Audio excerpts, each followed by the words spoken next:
Hello दोस्तों, नमस्कार। आपके अपने यूट्यूब चैनल एनालिसिस क्लासेस में स्वागत है। देखिए दोस्तों, आज की इस क्लास में विनोबा भावे यूनिवर्सिटी के अंतर्गत सेमेस्टर 4 सेशन 2022-26 के अंतर्गत आप लोग को एक कॉमन पेपर पढ़ना, चाहे बीएससी हो या बीएससी या बीकॉम किसी भी स्ट्रीम से हो, आपको एक कॉमन पेपर है value added courses paper 2 environmental study, जो सभी के लिए कॉमन पेपर है। तो यहाँ पे बहुत से स्टूडेंट इस बात को लेकर कन्फ्यूज है कि एग्जाम का पैटर्न किस टाइप में रहेगा, यानी कि ऑब्जेक्टिव पूछे जाएंगे या सब्जेक्टिव। अगर सब्जेक्टिव भी पूछा जाएगा तो किस टाइप का पैटर्न रहने वाला, इन चीज़ों के बारे में विश्लेषण करने वाले हैं। इसलिए आप लोग लास्ट तक बने रहे। अगर आप लोग इस चैनल पर नए हैं तो चैनल को सब्सक्राइब कर लीजिएगा, ताकि आपको हर लेटेस्ट अपडेट समय पर मिलता रहेगा। तो चलिए हम विथ प्रूफ के साथ बात करेंगे कि ऑब्जेक्टिव पूछा जाएगा कि या सब्जेक्टिव, यहाँ पे आपको हम क्लियर करवाने वाले हैं। इसलिए आप लोग लास्ट तक बने रहिएगा। तो सबसे पहले हम सिलेबस से प्रूव करेंगे कि आपका एग्जाम ऑब्जेक्टिव होगा या सब्जेक्टिव। तो आप लोग को पढ़ना है एनवायरमेंटल स्टडीज, ठीक है। अगर आप सेमेस्टर 4 के सिलेबस को देखेंगे तो उसमें से स्पष्ट किया हुआ है कि आपसे हम 50 मार्क्स का प्रश्न पूछेगा, यानी कि टोटल 50 नंबर का आपसे एग्जाम में प्रश्न पूछा जाएगा। और यहाँ पे इसमें किसी प्रकार का इंटरनल एग्जाम नहीं है, और फाइनल एग्जाम आपका 50 नंबर का होगा। और इसके लिए आपको पासिंग मार्क्स जो है तो मात्र 20 नंबर लाना, आने की ये कह सकते हैं 40% है ना। तो ये तो रहा आप लोग का एग्जाम पैटर्न। अब सवाल आता है आपका प्रश्न जो है ऑब्जेक्टिव आएगा या सब्जेक्टिव।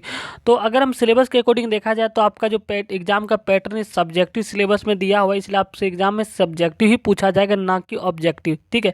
आइए एक और हम प्रूफ यहाँ से बात करें। अगर आप सेमेस्टर 1 में एग्जाम दिए होंगे तो आप लोग का सेमेस्टर 1 में पढ़ना था अंडरस्टैंडिंग इंडिया, उसमें भी आपसे सब्जेक्टिव ही पूछा गया।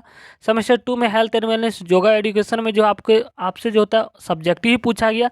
अगर पीबीएमक्यू की बात करें तो पीबीएमक्यू में ऑब्जेक्टिव पूछा जाता है, लेकिन आपके यूनिवर्सिटी में आने की विनोबा भावे यूनिवर्सिटी के अंदर जितने भी पेपर होते हैं सारे सब्जेक्टिव ही पूछे जा रहे हैं। अगर आप न्यू सेशन 2022-26 लेकर आप देखिएगा तो जब से एग्ज़ाम हो रहा है, सेमेस्टर 1 हो या सेमेस्टर 2 हो या सेमेस्टर 3, सभी में जो है आपसे सब्जेक्टिव ही पूछा गया। इसलिए इस बार भी आप लोग से जो होता है सब्जेक्टिव ही प्रश्न पूछे जाएंगे, ठीक है।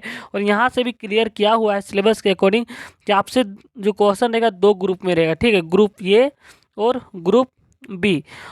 और ग्रुप ए में भी आपसे ऑब्जेक्टिव नहीं पूछे जाएंगे, बल्कि 1 लाइनर प्रश्न पूछे जाएंगे, 5 प्रश्न, यानी आपको एक लाइन में उत्तर को देना है शॉर्ट टाइप में, ठीक है।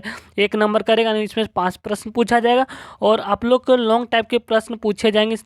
3 प्रश्न को आंसर लिखना रहता है आपको। टोटल 4 से 5 प्रश्न रहेंगे, उनमें से आपको टोटल 3 प्रश्न का आंसर देना है।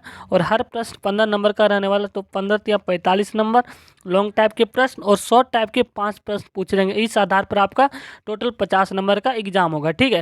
यानी कि आपसे यहाँ से क्लियर होता है कि आपका जो एग्जाम होगा वो सब्जेक्टिव टाइप में ही प्रश्न पूछे जाएंगे, ना कि ऑब्जेक्टिव, क्योंकि यहाँ पे आपका सिलेबस में स्पष्ट किया हुआ है।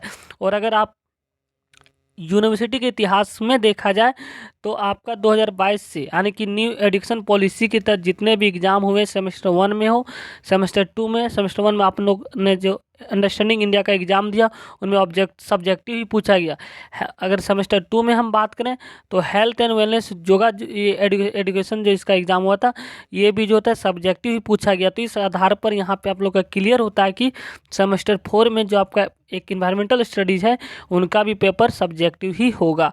और अगर हम बीबीएमक्यू में बात करें तो बीबीएमक्यू में सेमेस्टर 1 में भी ऑब्जेक्टिव प्रश्न पूछा गया था अंडरस्टैंडिंग इंडिया का, सेमेस्टर 2 में भी पूछा गया, और सेमेस्टर 3 में और सेमेस्टर 4 में भी जो होता है इस बार ऑब्जेक्टिव पूछा गया। लेकिन विनोबा भावे यूनिवर्सिटी में जितने भी पेपर होते हैं सारे सब्जेक्टिव ही पूछे जाते हैं, ये प्रूफ रहा। तो इस प्रकार आप लोग, हम उम्मीद करते हैं डाउट यहाँ पे क्लियर हो गया होगा। तो मिलते हैं नेक्स्ट वीडियो में। कुछ डाउट और है तो आप लोग कमेंट भी कर सकते हैं, ठीक है। तो थैंक यू, मिलते हैं नेक्स्ट वीडियो में।